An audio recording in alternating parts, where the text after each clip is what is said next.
que é o lance? Olha só. O grande problema do Brasil, que eu olho, você vê, o primeiro pimba aqui é do Júnior, e ele tá falando, ele tá criticando aqui o relatório do Kim, né? Você vê que e na mesma pegada do que a gente tava comentando aqui, da classe média. Bastante isso aí. Tá?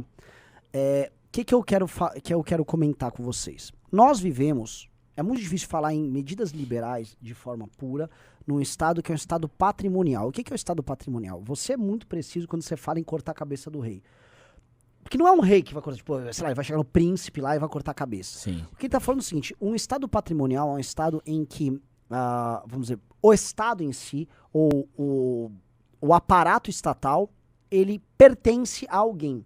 Ele não pertence a si mesmo, ou seja, existem famílias e pessoas que são detentoras dele e fazem um uso pessoal daquilo. O Max Weber, sociólogo, um das maiores mentes que estudou especialmente a humanidade, mas o pensamento ocidental e os dramas de evolução no Estado no Ocidente, ele adentra essa questão do patrimonialismo. E aí a gente tem a leitura sobre o patrimonialismo no Brasil. O Brasil é um estado profundamente patrimonial, Total. Resultado dos Portuga. Os Portuga, foi a forma como... Portugal é um estado patrimonialista, em certa medida, menos do que aqui, mas aqui é muito patrimonialista. Então, essas características... E quem é o rei no Brasil? O rei é um consórcio. Isso, para vocês que estão assistindo, pode fazer recorte. O Brasil é administrado por um consórcio que envolve grandes sindicatos, magistratura, grupo de empresários, certos partidos políticos, certos coronéis, donos de concessões de televisão.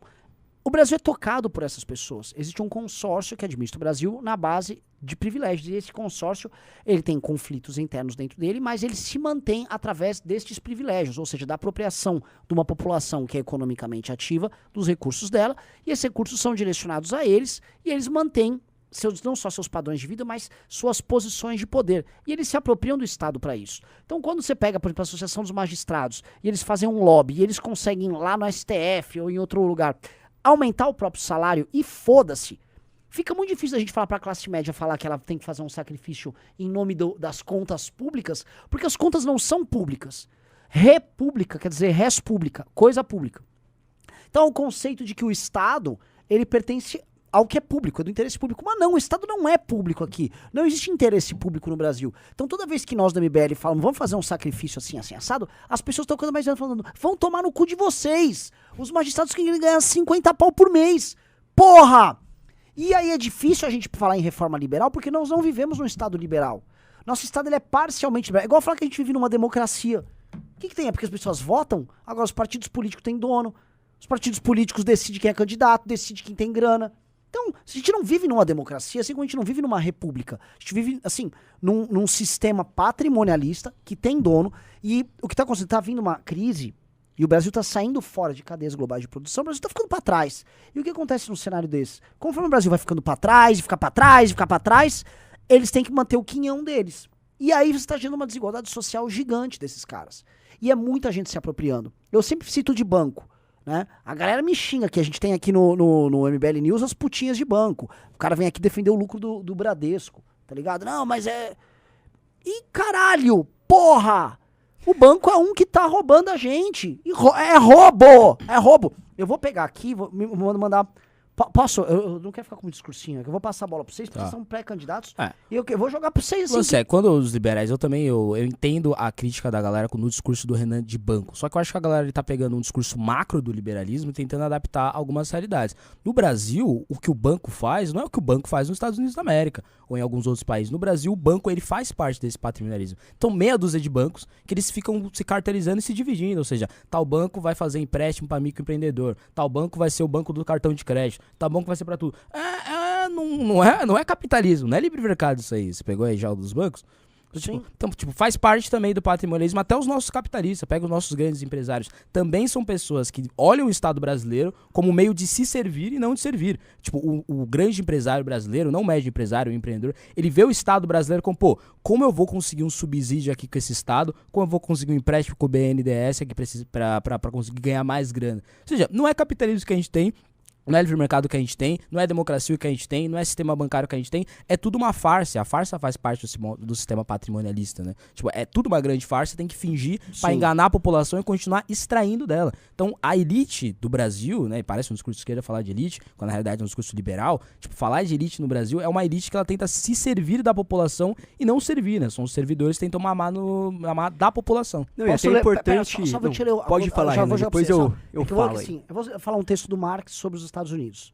O Marx disse: se o povo americano permitir que bancos privados controlem as questões da sua moeda, primeiro por inflação e então por deflação, os bancos e as corporações que crescerem ao redor deles vão retirar das... É que eu estou lendo uma tradução, tá? Isso aqui está em inglês. Vão retirar das pessoas toda a sua propriedade até que suas crianças acordem-se em casa e o continente que seus pais conquistaram. Aí 3 pontinhos. Eu acredito que as instituições bancárias são mais perigosas para nossas liberdades do que exércitos montados. A questão do poder... o poder envolvendo os bancos tem que ser tirado... Esse poder tem que ser tirado dos bancos e restaurado para as pessoas de quem ele realmente pertence. Vocês conseguem discordar do nosso querido Karl Marx? Tá, você quer passar... É um discurso liberal, não é? Mas não é o Karl Marx, é o Thomas Jefferson. Thomas Jefferson, um dos founding fathers norte-americanos, falando sobre banco, falando básico. É o básico. Se um dos maiores aplicadores do discurso liberal no mundo, caralho, um dos fundadores da maior experiência liberal que já houve na história da humanidade, tem essa crítica, será que eu tô errado em ter uma crítica dessas também? O lance é, hoje, como a direita no Brasil é muito, é o que eu costumo dizer, a direita no Brasil é manifeta, não sabe de nada, passa um cara e engana ela, a direita no Brasil é isso aí. E hoje, tipo, pô, a polícia fez alguma coisa. Pô, a direita, a polícia deve estar certa. Não sei, deixa eu ver. Pode ser que a polícia exagerou, ou pode ser que a polícia esteja certa. O banco fez alguma coisa, tá certo, porque eu tenho que defender banco, eu tenho que defender capitalismo. Não necessariamente. Se for um cartel, você tem que defender um cartel. Se for o Estado brasileiro bancando 4, 5, 6 bancos, aí você tem que defender isso. Liberalismo não é isso, cara. Então é isso que a galera tá sofrendo. Eu acredito que a gente não pode ser cego também, ideologicamente, e não perceber certas coisas, né? Um ponto importante que eu queria falar aqui é que as pessoas falam assim, funcionalismo público, imaginam que todo mundo recebe uma grana preta do Estado, sendo que na realidade não é assim, né? A gente vê que a maioria dos funcionários públicos são pessoas que recebem um salário pequeno do Estado, são pessoas que são inclusive mal remuneradas e batalham para ter uma melhor remuneração. O problema é o alto escalão do funcionalismo. Esses caras aí estão sempre tendo reajuste. A gente vê isso com político, com juiz, com uma série de cargos que são mais elevados, que os caras estão sempre tendo benesses e uma série de privilégios. Inclusive, há especulações que vão aumentar salário de deputado lá na Câmara dos Deputados em Brasília, e em Curitiba, a cidade que eu venho, acabaram de aumentar salário de vereador lá em Curitiba. Houve um reajuste. Um vereador ganhava antes 15 mil reais por mês. Já foi aumentado esse salário. E esse salário de 15 mil, perto de algumas funções públicas, ele é um salário muito alto, porque tem funcionário público que ganha muito menos que isso, mas muito menos mesmo, né? E daí isso que o Renan falou, da questão dessas pessoas, quando você retira um benefício estatal delas, elas se revoltarem, nesse caso é até compreensível, sim, tendo em vista a baixa remuneração que o cara recebe já do próprio Estado. Que as pessoas acabam olhando pouco para essas pessoas, sim, elas são a grande maioria das pessoas que são empregadas pelo Estado. Se inscreva no nosso canal de cortes já.